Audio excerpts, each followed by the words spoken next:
Hey everyone, yeah, a little bit of a change in the channel. I'm going to do something different for a little while. We don't know how long it's going to be for with the actual videos, but the whole idea of it was the life of and not a dedicated mountain bike channel.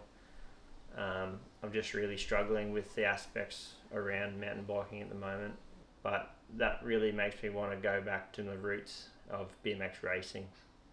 My little boy's riding. He's been riding the racing, and I really want to get out there with him. Got some friends that have been talking me into it as well. So yeah, I thought I'd build up a race bike and try my hardest to compete. But that leads me to today, where I'm going to build a race bike. There's a few little tips and hints along here if you're interested. What I have chosen is not what I thought I'd choose. I have historically rode a chase, and I actually did not like it. There's just something that doesn't click with you on certain bikes.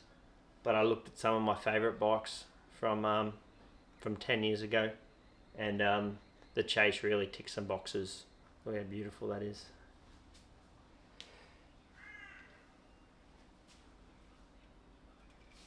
So there's some proprietary things that this frame has that makes it a little bit more difficult to assemble, and you need to have the specific parts. It is disc brake only, but for some reason they make a disc brake only bike and you have to buy a kit to fit disc brakes to it. The seat post itself, if you can see that, it is a teardrop shape, aerodynamic shape. The bottom bracket is a press fit. It is a BB86 tapered head tube. We're definitely going to be running some big forks on this. Pretty excited. Something I've just noticed taking it apart, which is really good to take it apart and see. So what actually happened was I had a lot of interference in here, and I thought it was the bearings. When you turn the handlebars the opposite way, they started to grind on aluminium. And what actually happened, if you can see in there, I don't know if I can get the camera to look in there. There's where the integrated brake cable comes through. It's actually rubbing on there, and you see they've sanded a hole in it for the things to go through. But if I grab my forks, you can see I haven't rode this, but you can see where it's been rubbing. See how it's not rubbing there? So that's the forward position where they are, and when I turn them around, the rubbing gets worse. So we're going to have to sand in there. And also, another tip for a new player that the local bike shop has informed me of is that these tubing holes, it's got some pretty sharp edges. So we're going to get the, I got a little grinding bit, and I can only really find a drill, so we're going to run it on the drill, and we're just going to cut it out a little bit so that it makes room for the brake to go up on a sharp angle over the bottom bracket. Okay, first things first is I got the seat and the seat pole. This is a proprietary seat pole, as you can see. So it actually is a lot longer than this. I'm always the one for lowering the weight though, so I've cut that to an appropriate length that I think is appropriate, so I can still run it up a little bit and down. I'm never going to run it as high as what they gave you. It was like this long. So that's screwed onto this Arise seat post. It's a pretty basic seat, pretty light, nothing too crazy, and I'm pretty much just going to throw that on.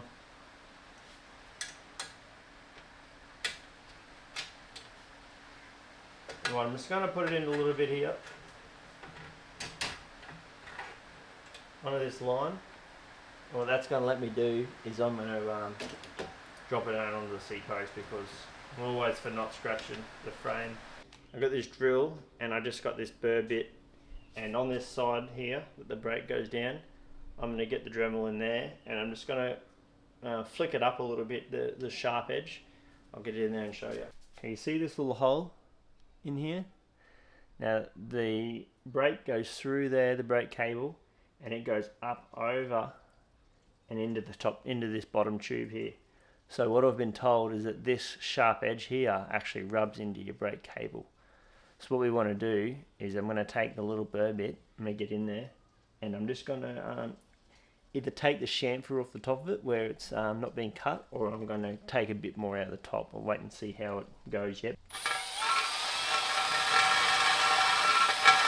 See, this isn't really anything structural here. It's, it's where the holes go for when they actually fill the frame up with gases, so when they weld, you don't get like a porosity from the inside. So this isn't really a structural thing at all.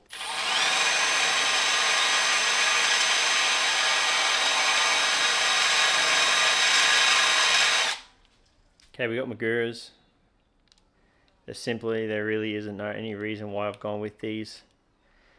On my last mountain bike build, I wanted to go Maguras, but I ended up just going with the XTs because it's what I know. I was going to go the XTs on this again, but I thought, why not?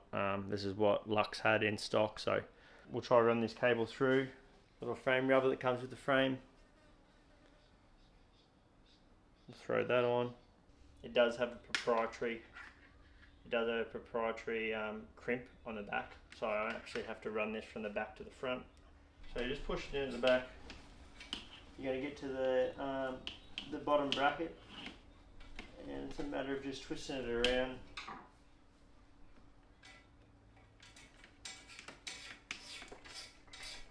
What I'm going to do now, I'm not sure if this is the correct thing to do, but I've actually cut the tube. This is a foam tube that goes in it. I've cut it into 2 pieces. I'm going to run some in the back, some in the front. And this has worked for me. I don't know what's going to work for you, but this is whipper cable. I'm going to run it down from the front.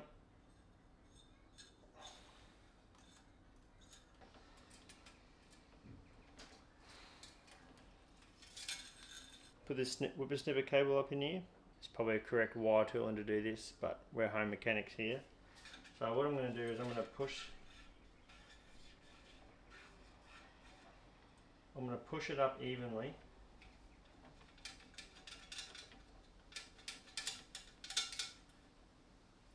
Push them both evenly. A little bit of tension on the whipper side, and you'll find a place where you get resistance, and you just want to jiggle it and twist it a little bit until it pops in. And I feel like we're inside of a tube now. Yeah, it's just going around that last radius. It got a bit hard, so it's just popped out the front out here. I hate this bit because you feel like you're kinking the hose a lot. Rightio, we're in. What I am going to do is I'm just going to cut that cable. I'll leave it in there and just stop any stuff leaking out in the ground. So I just finished to run the brake cable, and Joel from Giant Rockhampton, I was talking to him about bleeding these brakes for me, and he said, hey man, Magura brakes, we don't see many of them, shoot around and you can borrow the bleed kit. So just shut off, grab the bleed kit, and also use a little tool to press the barb into this brake here. So yeah, so we've got the breaker in, we've got the caliper on, we've got the lever on, and I've got the bleed kit for later on. So cheers, Joel.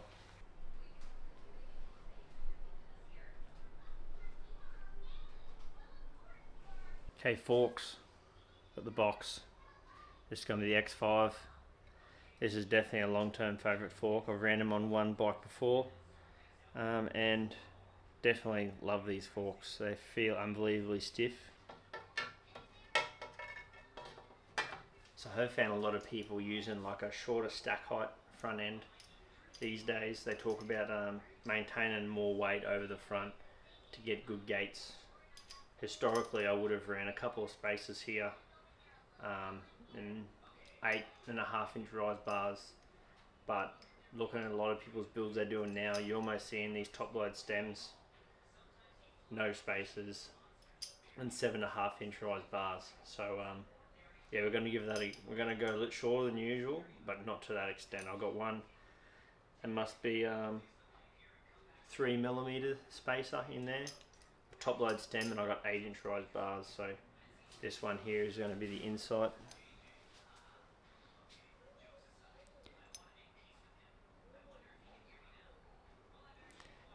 It's a 31.8 oversized stem. Beautiful little bit of kit. This is just the 3-bolt that comes with the forks. No reason to buy another one. I'm actually a big fan of Box. I love their products. So this will be the bottom piece.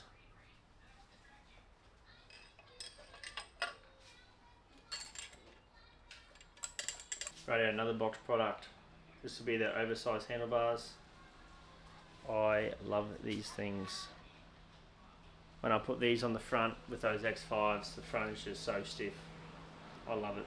So you're always going to want to make sure you tighten these down evenly.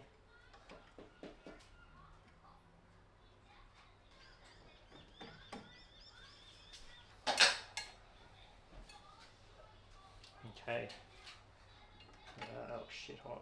Usually really like black, but we're going to try grey just to try and match the teal and grey build we're doing here. But I thought I'd stick to the basics. We've got the good old Envy alloys on the outside. We've got bombshell hubs, and we just stuck with the classic stainless spokes. So we pretty much went with these just because they were what was in stock at the local bike shop, and you know, I'm always for going down to the local shop and seeing what they have and what they can help you with, because they're the ones that get you out of a pickle when you're in trouble, so you may as well help them whenever you can as well. This is a press fit bottom bracket. It's a BB86, and I'm running the 30mm axle, but it's a 30mm drive side, 28mm off side, so I'm just pushing that bottom bracket in. I guess I'm not showing you good practice here, but I don't have the pressing tools. This is a 32mm socket. It's going to get good push on the outside case of that bearing and not touch the bearing itself, and I'm going to hit that with a soft hammer. Okay, I've got it in the other side. I put the center cap in that they are supplied with, and I'm going to put this other side on now.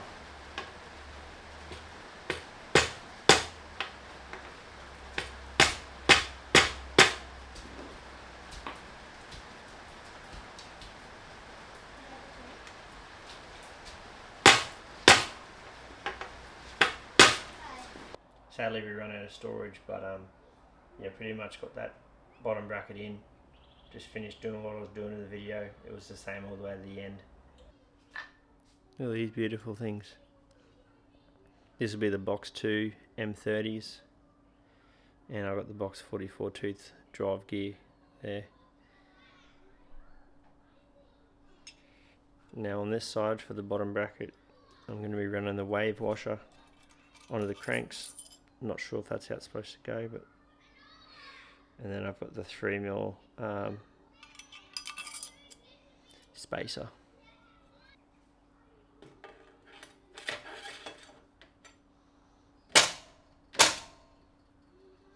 Okay, then on the non-drive side, they only give you one spacer. It is a 2mm by 28mm inside diameter, so that's pretty much the only option we got.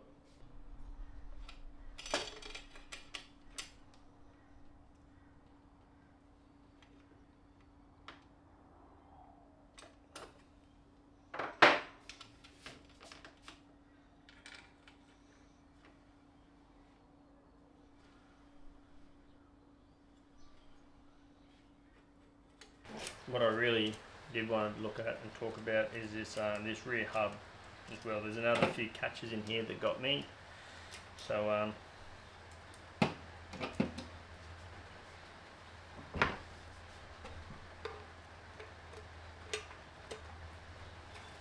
if you build a few bikes, you might know this. Modern bikes, that is, because I didn't know this with using the disc brakes. So this hub here, it has got a slide on, what you'd call a mountain bike welder multi-spline, and if you just run it straight on the multi-spline, I actually didn't have enough clearance and the brakes hit the spokes. So what I've got here is that is a small spacer from a bottom bracket that would space out a bottom bracket in a BMX bike, or your bike shop should have that, and it just snipped it, so you can see, just snipped it there, and you're going to run that over it. That's going to sit where behind this, it's got to space it outwards. Just going to put a bit of Loctite on it. I'm never really going to want to pull this back off, so pretty happy to put Loctite on that. Kind of a lock back on.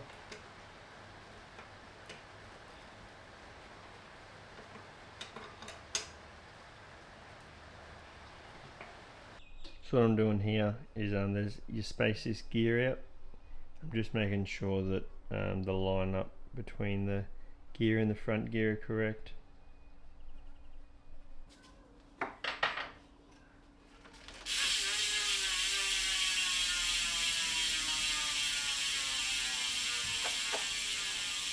Look at these beautiful things.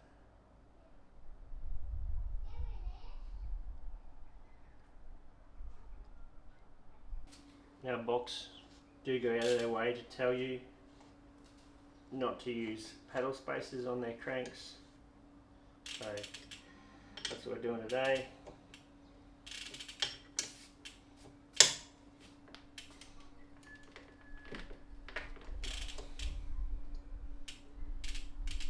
So what I had to do is I got these titanium chainring bolts. They were on special, but they were 6.5mm and I needed 5mm. So yeah, that's another tip for a new player is ensure you get the right size chainring bolts. Titanium is extremely hard to grind. I was going to go buy new ones, but I tried to grind them. It took a long time, like 4 batteries from my grinder to get all these ground down to an appropriate length. I didn't have to grind one, so I had to grind both. So that's definitely worth it. It is a beautiful. So this is going to be my first time bleeding Magura brakes. And what I really have to do is I got to position this brake vertically like this. And to do that successfully with the setup we've got here, I've just used 2 clamps to clamp the tyre, and I've just got it between the frame and the spoke, just sitting there, and it's just sitting there perfectly vertical.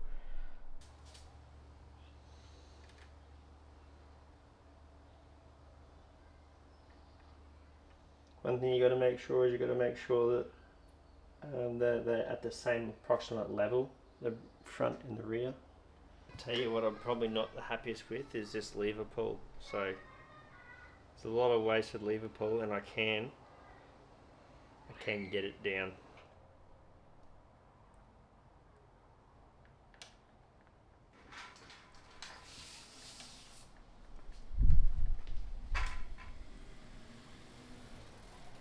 Got these brakes bled up, so I went back and did them a couple of times, and yeah, they're shit hot now. I am super happy with that thing. Doesn't that look awesome?